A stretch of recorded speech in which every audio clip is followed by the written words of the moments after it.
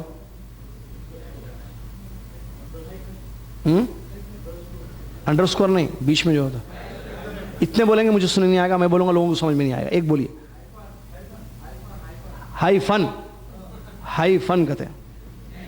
Dash بولیے, dash معلوم تھا. آسان کرنا کوئی بھی چیز, مشکل ورڈز نہیں لانا, آسان ورڈ ہے وہ یوز کرنا.